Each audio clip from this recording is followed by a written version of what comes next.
Hello students, welcome back to मॉनिक्स one. मॉनिक्स one के अंदर हम डिस्कस कर रहे थे चैप्टर नंबर 3 मैट्रिक्स, जिसका lecture number 1 as a introduction video मैंने आपके लिए ऑलरेडी अपलोड कर दिया है, जिसमें हमने डिस्कस किया था कि सर मैट्रिक्स हमारे पास क्या है और मैट्रिक्स के बेसिक यूज क्या हो सकते हैं। और ये अपना लेक्चर नंबर 2 है, जिसके अंदर हम डिस्कस करेंगे जनरल रिप्रेजेंटेशन ऑफ मैट्रिक्स। बहुत ही बेसिक पॉइंट इसके अंदर बनते हैं, जो कि ऑलरेडी मैंने यहाँ पे लिख लिए आपके लिए। एक या दो इंपॉर्टेंट पॉइंट बनेंगे जो हम डिस्कस कर लेंगे, जहां से आपके पास बोर्ड एग्जाम में क्वेश्चन पूछा जा सकता है। पॉइंट नंबर फर्स्ट क्या है सर, कि what is row and columns in a matrix. किसी भी मैट्रिक्स में रो क्या है हमारे पास और कॉलम्स क्या है। तो जितने भी एलिमेंट्स है उनको आप हॉरिजॉन्टल वे में और वर्टिकल वे में दो तरीके से देख सकते हैं। तो हॉरिजॉन्टल जो वे है हमारे पास सर, उनको हम बोलेंगे रो। जैसे सपोज ये वाली है फर्स्ट रो और ये अपने पास है सेकंड रो। क्लियर? ठीक। और जो अपने पास वर्टिकल वे में एलिमेंट्स है वो अपने पास हो जाएंगे कॉलम। ये C1 एंड C2 एंड ये अपने पास क्या हो गया C3। तो आप मुझे बताएं मैट्रिक्स ए के अंदर टोटल कितने नंबर ऑफ रोज है सर? 2 है। और टोटल कितने कॉलम्स हमारे पास है? 3 कॉलम्स है। तो नंबर ऑफ रोज इनको हम m से डिनोट करते हैं। तो m की वैल्यू यहाँ पे कितनी हो जाएगी सर? 2। यस और नो? और कॉलम्स को हम डिनोट करते हैं n से। तो n की वैल्यू अपने पास कितनी आने वाली है? यहाँ पे 3। ये था अपना point number first. Simple point है। सपोज कभी आपके पास मैट्रिक्स कुछ इस तरीके से हो, केवल सिंगल नंबर हमारे पास है, तो आप हॉरिजॉन्टल वे में देखेंगे तो भी आपके पास 1 आने वाला है, और वर्टिकल वे में देखोगे तो भी आपके पास क्या आने वाला है? 1। तो यहां से sir number of row and number of column हमारे पास दोनों ही क्या हो जाएंगे? इक्वल। और कितना है सर? 1। तो इस तरीके से आप देख सकते हैं। आगे बहुत सारे क्वेश्चन करेंगे तो ये पॉइंट तो आपके क्लियर हो ही जाएंगे, बट एक बार के लिए हम देख लेते हैं इनको। फिर हमारे पास आता है sir order of matrix. Number of row अपने पास कितना है? m। और नंबर ऑफ कॉलम अपने पास कितने हैं? n। तो आप ऑर्डर कैसे लिखेंगे? m cross n। इंटू नहीं बोलेंगे इसको, m क्रॉस n। या फिर इसको रीड करने का तरीका क्या हो सकता है sir? m by n matrix. m cross n matrix बोल दो, या फिर m by n matrix. For example आपके पास 3 मैट्रिक्स है A, B एंड C। इनके ऑर्डर आप लिखो। वीडियो को पॉज करके आप खुद से कर सकते हैं एक बार के लिए कि सर नंबर ऑफ रो इसमें कितनी है? 2। और नंबर ऑफ कॉलम्स इसमें कितने हैं? 3। तो 2 क्रॉस 3 इसका क्या हो जाएगा? ऑर्डर। और इसके अंदर लिखते कहां पे? इसको एंडिंग पॉइंट पे यहाँ पे हम लिखेंगे 2 क्रॉस 3। सबसे पहले आपके पास रो आएंगे, देन आप क्या लिखेंगे? कॉलम। इसके अंदर सर नंबर ऑफ रो कितनी है? 2 एंड कॉलम भी अपने पास कितने हैं? 2। तो आप लिखने में तो इसको ऐसे लिख सकते हो 2 क्रॉस 2, लेकिन जब अपने पास m और n दोनों की वैल्यू क्या हो? सेम, तो उसको एक ही बार लिखेंगे। तो ये सेल्फ अंडरस्टूड है कि सब अकेला 2 लिखा हुआ है, इसका मतलब m is equal to n is equal to कितना है? 2। यहाँ पे आप देख पा रहे होंगे कि sir number of row and column दोनों ही कितना है? 1। तो हम ओनली कितना लिखेंगे यहाँ पे? 1। यह आपका था ऑर्डर। ठीक है। पॉइंट नंबर 3 अब देखते हैं कि सर हमारे पास ऑर्डर ऑलरेडी गिवन है m क्रॉस n। तो नंबर ऑफ एलिमेंट्स कितने हो सकते हैं? तो m क्रॉस n ऑर्डर है, तो इन दोनों को आप मल्टीप्लाई कर देंगे तो आपके पास टोटल नंबर ऑफ क्या आ जाएंगे? एलिमेंट्स या फिर एंट्रीज mn। तो कोई मैट्रिक्स हमारे पास है जिसका ऑर्डर कितना है? m cross n। तो उसमें एलिमेंट कितने होंगे? mn। ठीक है। इन्हीं एग्जांपल्स को हम कर लेते हैं सर। जैसे कि मैट्रिक्स A है, या तो आप मैन्युअली काउंट कर सकते हैं कि 1 2 3 4 5 एंड 6। टोटल एलिमेंट्स कितने हैं इसमें? 6। बाकी हम इस तरीके से अगर इसको निकालें तो यहां से number of elements in matrix A कितने होंगे? बोलो यहां से। तो ऑर्डर हमारे पास 2 क्रॉस 3 है, दोनों को मल्टीप्लाई कर देंगे तो कितना आ जाएगा? 6। Number of elements in matrix B, तो बी का ऑर्डर हमारे पास 2 है सर। अकेला 2 लिखा हुआ है, इसका मतलब इसमें m और n दोनों की वैल्यू कितनी है? 2। तो 2 इंटू 2 कितना हो जाएगा? 4। तो टोटल नंबर ऑफ एलिमेंट्स कितने आ जाएंगे? 4। और यहाँ पे 1 लिखा हुआ है, इसका मतलब 1 इंटू 1। तो आंसर कितना आने वाला है इसके अंदर? Number of elements in matrix C is equal to 1। बोलो यहाँ तक क्लियर है? बहुत ही बेसिक पॉइंट है सर, इसमें ज्यादा डिस्कस करने लायक कुछ है नहीं। बोलो क्लियर है? पॉइंट नंबर 3, ये जो कॉन्सेप्ट आप इस तरीके से पढ़ते हो, इसका रिवर्स कॉन्सेप्ट आपके पास एक क्वेश्चन बनता है, बोर्ड एग्जाम में पूछा जाता है। वो क्वेश्चन मैंने यहाँ पे ऑलरेडी लिख लिया है। ऑर्डर आपके पास है m क्रॉस n, तो उन दोनों को मल्टीप्लाई करके आप total number of elements find out कर सकते हो। लेकिन आपको एग्जाम में क्वेश्चन में total number of elements given है 24, और पॉसिबल आपको ऑर्डर पूछे। रिवर्स पूछा जा रहा है कि नहीं पूछा जा रहा? तो आपको क्या सोचना है? सुनना, इन दोनों को मल्टीप्लाई करने पे अपने पास टोटल नंबर ऑफ एलिमेंट्स आते हैं। तो आप सोचो कि दो नंबर्स कौन से हो सकते हैं जिनको मल्टीप्लाई करें तो 24 आए, तो वो कौन कौन से नंबर हो सकते हैं, वो सभी इसके क्या हो जाएंगे, possible orders. For example 1 into 24, yes और नो, तो 1 क्रॉस 24 इसका एक पॉसिबल ऑर्डर हो सकता है। और इसका जस्ट रिवर्स अपने पास क्या हो जाएगा, 24 into 1। सेम तरीके से सर 2 के साथ सोचेंगे तो 2 into 12 24 होता है, और 12 into 2। 3 के साथ आप देखेंगे तो 3 into 8 एंड 8 into 3।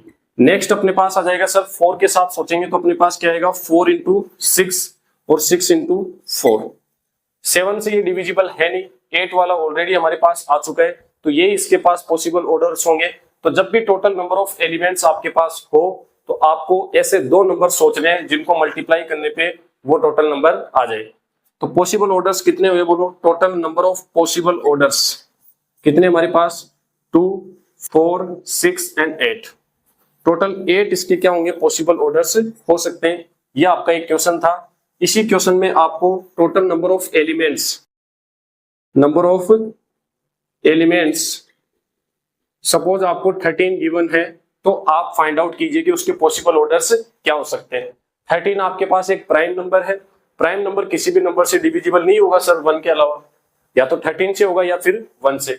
तो 1 क्रॉस 13, 13 क्रॉस 1, दो ही पॉसिबल ऑर्डर होते हैं जब हमारे पास टोटल नंबर ऑफ एलिमेंट्स किन में हो, प्राइम नंबर्स में हो। तो ये आपका था पॉइंट नंबर 3, और इसके ऊपर एक इंपॉर्टेंट क्वेश्चन बनता है जो मैंने आपको समझा दिया। नेक्स्ट हम देखते हैं पॉइंट नंबर सर 4, जो कि क्या है सर, जनरल रिप्रेजेंटेशन क्या हो सकता है मैट्रिक्स का। मैट्रिक्स को रिप्रेजेंट करने के अपने पास दो तरीके हो सकते हैं कि सर एक तो हम उसको कंप्लीट रिप्रेजेंट करें और एक इसकी शॉर्ट फॉर्म लिखें। तो शॉर्ट फॉर्म को हम बोल देते हैं कॉम्पैक्ट फॉर्म। तो इसको हम हटाते हैं, देखो यहां से अपने पास पॉइंट क्या बनता है सर, अब नेक्स्ट पॉइंट नंबर 5 या 4 है क्या, हाँ। जनरल रिप्रेजेंटेशन से पहले एक पॉइंट हम देख लेते हैं, address of a particular element, कि सर किसी भी पर्टिकुलर एलिमेंट को हम एड्रेस कैसे करेंगे मैट्रिक्स के अंदर। तो सपोज आपके पास कोई मैट्रिक्स है ए, और ये मैट्रिक्स हम ले लेते हैं, सपोज यहाँ आपके पास साइन थीटा, फंक्शंस भी आ सकते हैं मैट्रिक्स के अंदर। यहाँ आपके पास 2 है और ये आपके पास 0 1 cos थीटा, एंड ये ले लेता हूं मैं 3। ये आपके पास कोई मैट्रिक्स है, और बोलो इसका ऑर्डर कितना होगा, नंबर ऑफ रोज कितनी है 2, एंड कॉलम इसमें कितने हैं 3। तो ये इसका ऑर्डर हो गया। अब आप मुझे बताएं इसके अंदर एक पर्टिकुलर एलिमेंट हम ले तो उसको एड्रेस कैसे करेंगे। जैसे फॉर एग्जांपल आपको क्वेश्चन पूछ लिया, where is sine theta. Second question आपके पास है, where is 3, and third question आपको पूछ लिया जाए कि A21 कितना है। और यही तरीका होता है रिप्रेजेंट या फिर एड्रेस करने का किसी भी एलिमेंट को। कैसे सर, देखना सपोज आपके पास A23 लिखा हुआ है, तो इस बात का मतलब क्या है sir, element in second row and third column कि सर A23 का मतलब सबसे पहले रो आती है फिर कॉलम आती है, कि सर वो एलिमेंट जो कि सेकेंड रो में है और थर्ड कॉलम में है। तो सेकेंड रो और थर्ड कॉलम बोलो कौन सा एलिमेंट आ जाएगा, 3। तो ये आंसर आ गया अपने पास 3। अब इन क्वेश्चंस के आंसर दो आप। Question number first, where is sine theta. तो साइन थीटा आप मुझे बताओ कौन सा एलिमेंट होगा। ऐसे हम डिनोट करेंगे और यहाँ पे इसके number of row and column से हम इसको डिनोट कर पाएंगे। तो फर्स्ट रो है और फर्स्ट ही कॉलम है सर, तो A11 हो जाएगा क्या। क्वेश्चन नंबर सेकंड का आंसर क्या हो जाएगा अपने पास, 3 जो है वो कौन सा एलिमेंट है सर, 3 तो ऑलरेडी आ चुका है यहाँ पे अपने पास, A23। एंड थर्ड जो पॉइंट है वो क्या है कि सर A21 कितना होगा, 21 मतलब सेकेंड रो फर्स्ट कॉलम। तो सेकेंड रो हो गया और फर्स्ट कॉलम में अपने पास कौन सा आ रहा है, 1। तो ये किसी भी पर्टिकुलर एलिमेंट को एड्रेस करने का एक तरीका है। और इसको इन जनरल वे में अगर अपन लिखें तो कैसे लिखेंगे सर, तो नंबर ऑफ रो जो अपने पास है, रो को हम I से एंड कॉलम को हम किससे, J से लिख देंगे। तो एक इन जनरल वे में देखें तो I और J ले लेते हैं इसके साथ। तो इस बात का मतलब क्या हुआ sir, element in i row एंड jth कॉलम। ये अपने पास एड्रेस करने का एक तरीका हो गया सर इन जनरल वे में। बोलो क्लियर है? तो ये था आपका पॉइंट नंबर 4 कि सर किसी भी पर्टिकुलर एलिमेंट को हम एड्रेस कैसे करेंगे, मैट्रिक्स के अंदर उसकी पोजीशन क्या है वो हम किस तरीके से बताएंगे। ये था आपका पॉइंट नंबर 4। इसी की हेल्प से हम अगला पॉइंट देखेंगे कि सर किसी भी मैट्रिक्स को जनरल वे में कैसे लिखा जाएगा। पॉइंट नंबर 5, जनरल रिप्रेजेंटेशन मान लो, जनरल फॉर्म लिख दो डायरेक्ट, जनरल फॉर्म। देन हम देखेंगे कॉम्पैक्ट फॉर्म। ये इंपॉर्टेंट पॉइंट बनता है, यहां से क्वेश्चन आते हैं आपके पास। जनरल फॉर्म या फिर कॉम्पैक्ट फॉर्म। जनरल फॉर्म इतनी ज्यादा इंपॉर्टेंट नहीं है जितनी इसकी कॉम्पैक्ट फॉर्म है, ठीक है। हाँ, जनरल फॉर्म को ही आप कैसे शॉर्ट में लिखेंगे वही आपके पास क्या होती है, कॉम्पैक्ट फॉर्म। जैसे कि एक मैट्रिक्स अपने पास इस तरीके से हम बनाते हैं कि सर जनरल वे क्या हो सकता है इसका, देखना जरा। फर्स्ट रो और फर्स्ट एलिमेंट आएगा यहाँ, तो वो कितना हो जाएगा, A11। First row first column, first row second column, first row third column, और ऐसे ही चलता जाएगा। फर्स्ट रो है हमारे पास और नंबर ऑफ कॉलम्स 1 2 3, और नंबर ऑफ कॉलम्स मैक्सिमम कितने जा सकते हैं सर हमारे पास, n, ठीक है। Second row first column, second row second column, second row third column, और इस तरीके से अपने पास चलेगा सर। सेकंड रो है और कॉलम्स अपने पास कहां तक जा सकते हैं, मैक्सिमम n। इस साइड अपने पास क्या आ जाएगा बोलो, A, थर्ड रो और फर्स्ट कॉलम, फिर नीचे चलता जाएगा ये, ठीक है, 1 2 3, और नंबर ऑफ रो हमारे पास कहां तक जा सकती है, मैक्सिमम सर m तक, और ये फर्स्ट कॉलम तो है ही। बोलो क्लियर है? यहां से अपने पास थर्ड रो है सर, और फर्स्ट सेकंड थर्ड रो है और सेकंड कॉलम है, ऐसे चलता जाएगा। तो 1 2 3 और am तक जाएगा और सेकंड कॉलम है सर। इस साइड आप चेक करेंगे तो कंप्लीट नहीं लिख के हम शॉर्ट में लिखेंगे इसको, तो m तो सर फिक्स है यहाँ। Maximum number of row 1 2 3, maximum number of row, last row हमारे पास कौन सी आएगी सर, m वाली। तो m1 m2 m3 dash dash, यहाँ पे a m और 1 2 3, और कहां तक जाएगा सर, n तक।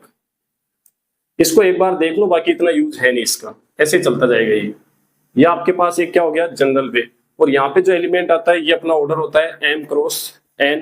ये आपके पास है कौन सा, जनरल फॉर्म या general representation of A matrix. अब सर इतना बड़ा तो हम लिखेंगे नहीं, इसकी एक कॉम्पैक्ट फॉर्म, एक शॉर्ट फॉर्म हमारे पास है ये वाली। कैसे बना पाएंगे देखना। इसी मैट्रिक्स को हम शॉर्ट में कैसे लिख सकते हैं sir, A is equal to, यहां हम ले लेंगे इसकी जनरल वे। अभी मैंने बताया था किसी भी एलिमेंट को इन जनरल आप क्या लिख सकते हो, A I J। अब I और J की वैल्यू यहाँ पे चेंज होती रहेंगी, और वो ये क्या आ गया इसका order m cross n। m क्या है यहाँ पे सर, टोटल नंबर ऑफ रो, और n क्या है, टोटल नंबर ऑफ कॉलम। तो वेयर I और J क्या है, तो I की वैल्यू सर 1 से लेके कहां तक हो सकती है, I की वैल्यू m, यस और नो, एंड J की वैल्यू जो है हमारे पास 1 से लेके कहां तक हो सकती है, n तक। तो ये वाली जो है आपके पास, इसको बोलते हैं हम कॉम्पैक्ट फॉर्म। बोलो क्लियर है? इस तरीके से इसके ऊपर बेस्ड आपके पास क्वेश्चन आ सकता है, और एग्जाम में क्वेश्चन आया हुआ है, 1 नंबर में क्वेश्चन आता है। वो क्वेश्चन क्या है वो हम देखते हैं। ये आपके समझ में आ गया होगा कि सर जनरल फॉर्म हमारे पास क्या है, और इस जनरल फॉर्म को ही हम शॉर्ट में जो लिखते हैं उसको हम बोलेंगे क्या, कॉम्पैक्ट फॉर्म। ये वाली आपके पास कौन सी फॉर्म है, कॉम्पैक्ट फॉर्म, कॉम्पैक्ट फॉर्म, ठीक है। और ये आपका कौन सा हो गया, जनरल में। क्लियर यहां तक? ऑल राइट, नेक्स्ट अपन देखते हैं क्वेश्चन। उस क्वेश्चन से आपको समझ में आ जाएगा। एक आपके पास 2 क्रॉस 3 ऑर्डर की आपके पास कोई मैट्रिक्स है, और उस मैट्रिक्स के एलिमेंट्स को एक कॉम्पैक्ट फॉर्म में आपको दिया गया है, और आपको एक मैट्रिक्स बनानी है, मैट्रिक्स फॉर्म करनी है उस कॉम्पैक्ट फॉर्म की हेल्प से। क्वेश्चन क्या है सर, क्वेश्चन आपके पास है, ऑर्डर आपको गिवन है, ऑर्डर आपके पास 2 क्रॉस 3 है, एंड A I J आपको दिया हुआ है सपोज माइनस या 1/2 ले लो, 1/2 माइनस 3i प्लस जे, ये आपका aij आपको दिया हुआ है। देन आपको क्या करना है, फॉर्म द मैट्रिक्स। मैट्रिक्स बनाओ, मैट्रिक्स क्या होगी ये आपसे पूछा है, तो वीडियो को पॉज करके आप सोल्व कर सकते हैं इसको। एक बार कैसे कर पाएंगे मैं बताता हूं, देखना जरा कि सर हमारे पास aij गिवन है। सबसे पहले आप इन जनरल वे में टोटल एलिमेंट्स यहाँ पे लिखेंगे।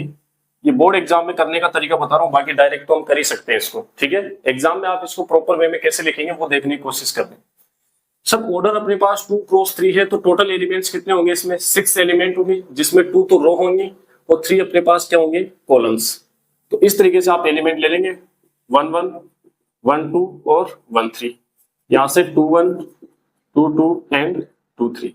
तो नंबर ऑफ रो कितनी है सर, 2, और नंबर ऑफ कॉलम्स अपने पास क्या है, 3, और ऑर्डर कितना हो जाएगा इसका, 2 क्रॉस 3। ये हमने कंसीडर कर लिया एक मैट्रिक्स, ठीक है, ये हमने कंसीडर किया है। Consider A is equal to, इस तरीके से आपके पास है, वेयर aij गिवन क्या है आपको, aij is equal to 1/2 minus 3i plus j। ये मोड वाला साइन लगा हुआ है, यानी कि इसके अंदर जो भी वैल्यू आएगी वो इस मोड से बाहर आएगी तो पॉजिटिव बन के आएगी। ये आपको मैंने बेसिक मैथ में बता दिया था। यहां से आप 1 बाई 1 इन सभी की वैल्यू फाइंड आउट कर सकते हैं। a11 का मतलब सर i की वैल्यू 1 है और j की वैल्यू कितनी है, 1, वो इसमें आप पुट कर देंगे।